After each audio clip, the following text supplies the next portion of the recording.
Good day, everyone. Our topic for this afternoon is the cognitive development in early childhood. Let us start with Piaget's pre-operational stage, which covers approximately children between 2 to 7 years old. And this is when kids begin to think symbolically, but they're not yet logical thinkers. We will explain symbolic thought and representational ability on our next slides. So, what are the advances or the manifestations of their pre-operational thoughts at this stage? Let's begin by understanding symbolic functions. I mentioned this a while ago. A symbolic function is the term used to describe the ability of a child to use mental representations such as words, number, or images to which a child has attached meaning. For example, they draw stick, they sketch stick to represent a person. And in this image here, this emphasizes how pretend play reflects symbolic thinking. When children act out roles or scenarios, they're practicing how to mentally represent the world around them. So in this image that you can see in your screen now, they are acting the role of the firefighters. Another picture, the children use wooden sticks that represent swords. Perhaps they've seen Star Wars and think that these sticks are they're holding are lightsabers. And here's another picture. This picture shows a little girl pretending to feed her doll, which demonstrates pretend play, another classic example of symbolic functions. The doll represents a real baby, and the child's action, feeding and caring, symbolize real life caregiving behaviors. And she is probably pretending to be like her mother, which further illustrates the concept of symbolic function. And in terms of understanding cause and effect relationship or the causality, this stage, kids still struggle with logical connection of things. They're still having difficulty understanding what causes a phenomenon. And the children's understanding of causality at this stage is still linked to the things that happen close together, but they often misinterpret what causes what. Their reasoning is still intuitive rather than logical. Why? It's because they still rely on their own perception, which is mostly magical thinking. This reasoning is called transductive reasoning, linking events that happen close together, even if they're unrelated. For example, thinking like that thunder causes rain because they always happen together. Or if a toy breaks after they drop it earlier in the day, they might think it broke because I did not say sorry to it. That's a sample of limitation in terms of understanding causality. Then, although children are still having difficulty logically understanding causality at this point in development, kids start to realize that things can change in appearance but still remain the same. For example, a child recognizes that their teacher is still the same person even if she wears different clothes or a new hairstyle. Or when clay flattened or reshaped, they begin to grasp that it's still the same clay. That is called understanding identity. Okay, recognizing that the core of something doesn't change because its appearance does. And here at this age, self-concept will start to emerge alongside with that is when we say self-concept, that is how they see themselves. They start to describe themselves in simple terms like I'm fast, I like ice cream. It's the beginning of understanding their ability, what they like and what they don't like. And also, they become more aware of similarities and differences. They can already compare and categorize things. They might say, my hair is straight, but my friend's hair is curly. In short, during this stage, kids are learning that number one, things can look different but still the same. They're developing a sense of who they are, and they're starting to group and compare people, object, and experiences. It's all part of building the mental tools they'll use to navigate relationships, learning, and problem solving as they grow. And another interesting behavior that appears during this stage is called animism. What is that? Animism is the tendency of young children to believe that non living things have feelings, thoughts, or intentions. So if the child accidentally dropped a teddy bear, he or she might say, sorry, Teddy. Why? Because in his or her mind, the teddy bear might actually feel hurt or sad. At this stage, their thinking is very imaginative, and they often project human qualities into objects around them. Let me give you another example. A child might think that the moon is following him, or that their toy truck is tired after a long ride. So they're trying to make sense of the world using the tools they have. What are these tools? Their imagination, their emotion, and their observation. Animism shows that children are not just passive learners, they're actually interpreting their environment in creative ways. But eventually, they will grow out of it. But yet, animism is a key part of how they explore relationships, empathy, and cause and effect in the succeeding stage. And let's talk about their cognitive limitations during pre-operational stage. So here, one of the cognitive limitations of pre-operational thought is called centration. What is centration? It is the tendency for young children to focus on just one aspect of a situation while ignoring everything else. Their thinking is very centered, almost like they've got a mental vision or mental tunnel vision.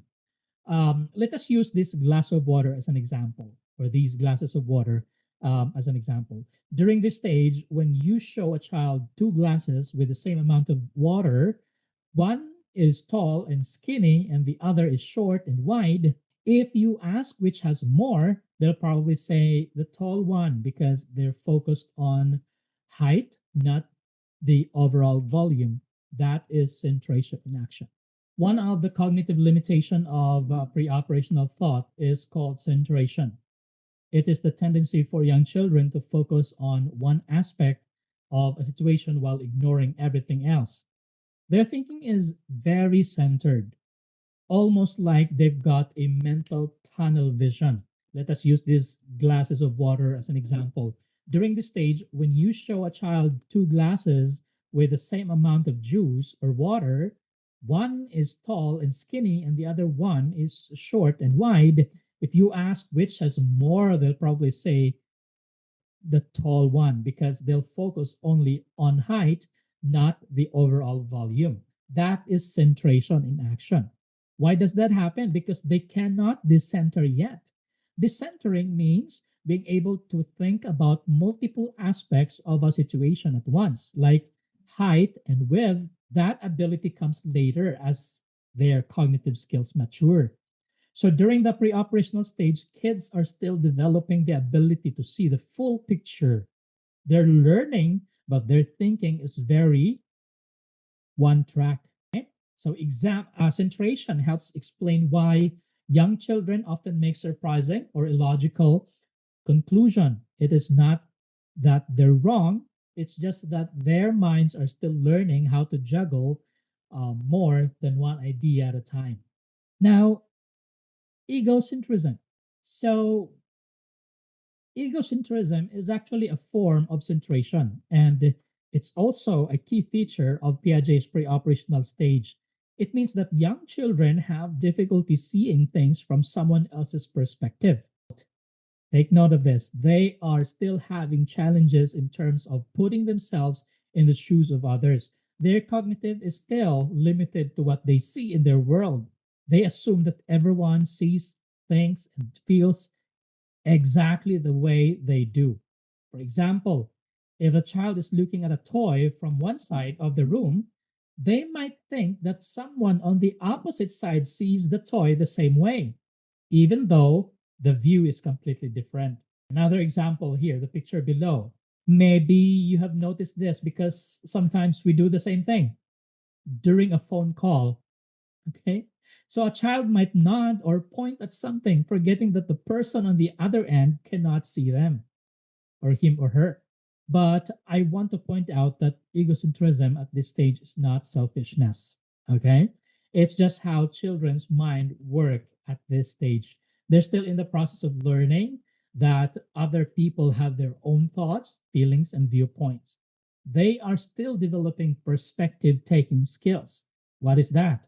The ability to understand another person's thoughts, feelings, and point of view, even when it differs from their point of view. As they grow, they'll begin to understand that others may see things differently, and that's a major step toward empathy and social understanding. So here now, the principle of conservation is this is also another challenge during this stage. Conservation is the understanding that quantity stays the same even when its appearance changes. But here's the catch: children in the pre operational stage usually don't grasp this yet. Going back to the identical glasses filled with the same amount of water example, at first they agree the amount are equal. Then you pour the water from one glass into a taller, skinnier glass. Now you ask which has more water. Surprisingly, most children in the pre-operational stage will point to the taller glass. Why? Because they're judging based on appearance, especially the height of the water. They believe taller means more. This shows a lack of conservation, the understanding that quantity stays the same even when its shape or appearance changes. You getting me? The water hasn't changed, but their perception has. So here's where centration comes in. That child is focusing only on one aspect, which is height, and ignoring other dimension like width or the fact that nothing was added or taken away. Centration explains why they fail the conservation task. To clarify, because we use the same example when I discuss centration, this might be confusing to you. Conservation is the concept they have not mastered, while centration is the mental habit that caused this mistake. So the reason why they still fail to master conservation, because children at this stage still fail to decenter. They only focus on one aspect, which is, in this case, the height. As children grow and move into the concrete operational stage, they'll begin to decenter, consider multiple aspects at once, and understand that the amount of water hasn't changed, just the container. Now, how about the reversibility principle? Here, irreversibility means that young children have trouble mentally reversing a sequence of events or actions. In other words, they cannot easily imagine things being undone or returned to the original state. Let me give you a similar example. You pour water from a small cup into a taller glass. The child might say, "Wow, there's more water or juice." But then, if you pour it back into the original cup, they might still think the amount has changed. They struggle to understand that the action can be reversed and that the quantity is still the same. This ties directly to the difficulty with conservation because they can't mentally reverse the steps. They assume the transformation changed the actual amount. Irreversibility also shows up in everyday situation. Let me give you another example. This picture below. A child might get upset if you break a cookie in half, thinking it's now less, even though it's just the same cookie. So during the pre operational stage, children are still learning to mentally rewind action. As they grow and enter the concrete operational stage, they'll begin to grasp that things can go forward and backward and still stay the same. So we're done with the cognitive development in early childhood. Now let's discuss what changes in psychosocial occur during this stage. Let's hear the concept of the developing self. To begin with, let me explain the self concept and cognitive development. To define the term, self concept is a child's sense of self, how they mentally picture their own trait, abilities, and challenges. It can be both descriptive and evaluative. What does that mean? Children at this age not only describe who they are, but also begin to judge how good or capable they are at certain things. In early childhood, self concept is still forming, and it tends to be very optimistic. Young children often see themselves in exaggerated positive ways. You'll hear things like, "I'm the best runner," or "I can draw better than anyone." These aren't signs of arrogance, they're signs of confidence and exploration. At this stage, children like gathering feedbacks from adults, peers, and others, and their own experiences. So when the adults, parents, siblings treat them Their every success and every mistake helps shape how they view themselves. So, this developing self concept influences how they approach learning, relationships, and challenges. The good thing is, if a child develops a strong and positive self concept, it can lead to greater motivation and resilience. That is why it's so important to support children with encouragement and opportunities to succeed. Dili lang puro kasaba or kusnit sa dunggan in Bisaya term. So, between ages 5 and 7, something important happened. Children's self concept starts to shift in how they describe themselves. Let's talk about it. There are three steps. Number one, it's the developmental that it's a developmental transition where the self definition becomes more complex and organized. The first step in this shift is called single representation. At this stage, children describe themselves in one dimensional terms. Their statements are simple, focus on one trait at a time, and often very concrete. For example, a child might say, I like pizza, I am strong, just one directional or one dimensional. These are connected to other traits or ideas. They're standalone facts. The child isn't yet thinking about how different traits relate to each other or how they might vary across situations. This stage reflects the early building blocks of self definition. Children are starting to express who they are, but they haven't yet developed the ability to integrate multiple aspects of themselves into a broader picture. As they move through this shift, they begin to link traits together and eventually form a more balanced, multidimensional view of themselves. But for now, during this stage, single representations are a key sign that their self concept is beginning to take shape. Now, at this stage of self definition, there is still difficulty in distinguishing between the real and the ideal self. What is real and how it differs from the ideal self? Real self is who a person actually is right now. So it would include their current traits, abilities, behavior, and feeling. For a child, this might be things like I can count 1 to 10. I get nervous when I talk in front of the class. I'm good at drawing, but not good at spelling. That's reality. That's the real self. That's what he can really do. But ideal self is who they want to be. It's shaped by goals, dreams, and social expectations. Let me give you examples. I want to be brave, or I wish I could read big books like my sister. I want to be the fastest runner in school. So these are ideal self because these are driven by their goals and their dreams and social expectation, what are expected from them.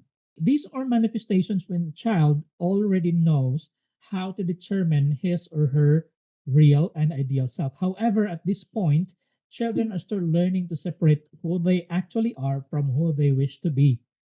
Their self descriptions often reflect aspirations rather than reality. For example, a child might say, I'm the best at everything. Or an example in Bisaya, kabaluman ko ana. Even the child has not performed the action yet, but this is not because they're trying to brag, but because they haven't yet developed the cognitive ability to compare their current abilities with the goals or ideas. This limitation is part of the 5 to 7 shift, where children begin to form more complex self concept but still struggle with nuance and self evaluation. They may believe they're already everything they want to be, or feel discouraged when they realize they're not, because they don't yet understand that growth takes time. Second step is called representation mapping. What is it about? At this stage, children begin to make logical connections between different aspects of themselves. For example, instead of saying just one thing, they might say, I can run fast and climb high, so I'll be great on a team. They're starting to link traits and abilities together in meaningful ways. But here's the catch, they still see these traits in all or nothing terms. So if they fail at something, they might say, I'm not good at anything. even if they're great at other things.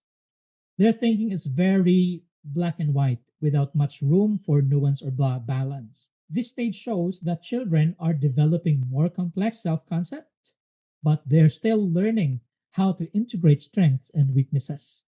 It's like they're beginning to understand that different traits can coexist, but they haven't yet mastered the idea that you can be good at some things and still need to improve in other areas.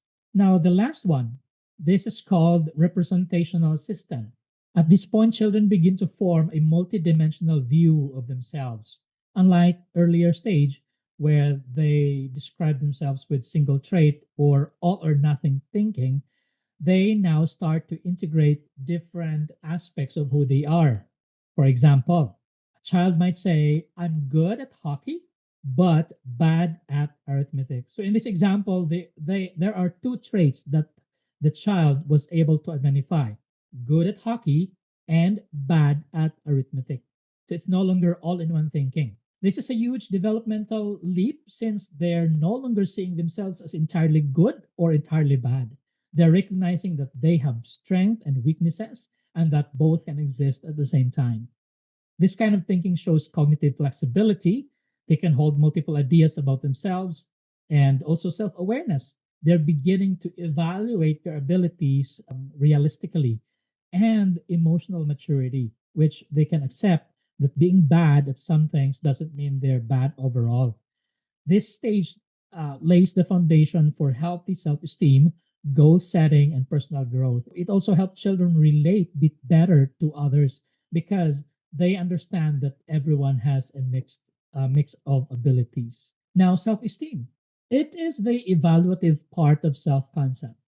It's how children judge their own worth, how good, how capable, or lovable they believe they are. In early childhood, this judgment tends to be very global and unrealistic. What does that mean? Let me give you an example. A child might say, I'm the best at everything, or everyone likes me. These statements reflect how much they rely on adult approval to shape their self worth. If a parent or teacher praises them, they feel amazing. If they're corrected or criticized, they might feel discouraged, even if the feedback is gentle. At this stage, children don't yet have the ability to evaluate themselves objectively. Their self esteem is built on the following factors. Number one, what adults say about them, how often they praised or encouraged, or what they have successfully done. This is why positive reinforcement is so important. Encouraging effort, celebrating small wins, and showing unconditional support help children become strong, healthy sense of self-worth. Now, let's relate this to the Erikson's initiative versus guilt. Erikson is one of the most famous proponent of psychosocial development. Erikson described that at this stage, children are bursting with energy and curiosity. Children want to plan, explore, and take initiative. You may notice that at this stage, children like um, organizing a game or asking endless why questions. The children's growing desire to act independently is a sign that they're developing a sense of purpose, which is the virtue being developed at this stage. But here's where the conflict comes in. As children begin to assert themselves, they also start to experience guilt, especially if their plans clash with adult expectations or if they're made to feel that their ideas are wrong or annoying. Like for parents who always reprimand their child, even if they just reach for their toy, their child may often feel that everything they do is wrong. This could possibly lead to the feeling of guilt. Erikson describes this as a tug of war between two parts of the personality. One part is still very much a child, impulsive, imaginative, and eager to explore. The other part is beginning to resemble an adult, aware of the rules, consequences, and social norms. And during this stage, if children often experience support and encouragement, they develop the virtue of purpose, the confidence to pursue goals and take initiatives. But if they're constantly criticized or restricted, they may begin to feel guilty for wanting to act independently. which can hold back their emotional growth. Now, let's discuss gender. At this stage, their understanding of gender is still limited to simple binary category, male and female. Before we talk about gender identity, let's define first what identity means. Okay, identity refers to how a person defines themselves. For example, through their name, gender, culture, interests, values, and relationships. It answers the question, basically, who am I? At this point, gender identity is the awareness of children about their maleness and femaleness and what it means in their culture. Understanding this becomes a key part of their self concept. In early childhood, children start to recognize whether they are a boy or a girl and what a boy or girl means in the world around them. It's how they see themselves and how they believe they're expected to behave based on their perceived gender. Their gender identity becomes a central part of their self concept at this stage, the way they describe and evaluate themselves. For example, a child might say, I'm a girl, so I wear pink, or I'm a boy, so I play with trucks. And of course, they develop these ideas because of what they see from their environment. They are shaped by what they observe and experience. Now, psychological and behavioral differences between boys and girls start to emerge, some biologically influenced and others shaped by culture. As children grow, we start to see differences in how boys and girls behave. Some of these differences are biological, like activity levels or temperament, but many are shaped by culture, how society treats boys and girls differently. For example, boys might be encouraged to be bold and active, while girls might be praised for being gentle and quiet.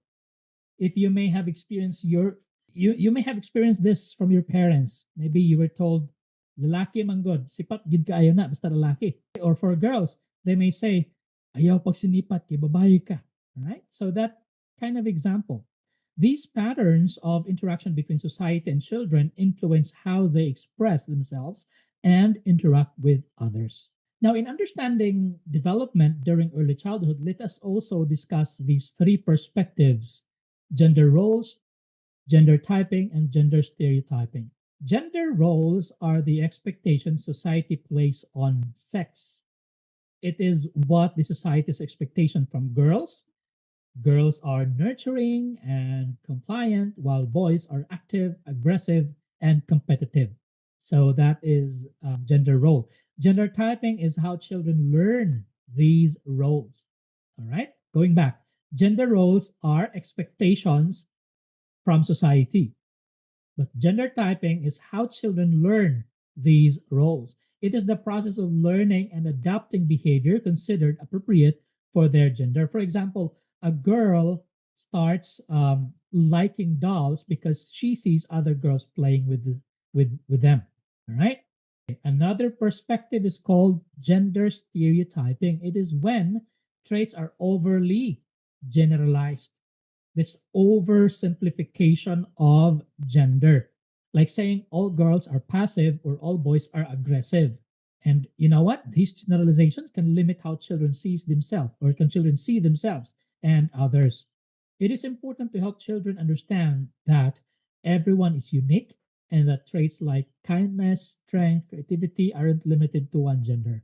From Erikson, let us take a look at how Sigmund Freud, explained gender development through the lens of psychoanalytic, specifically the process known as identification.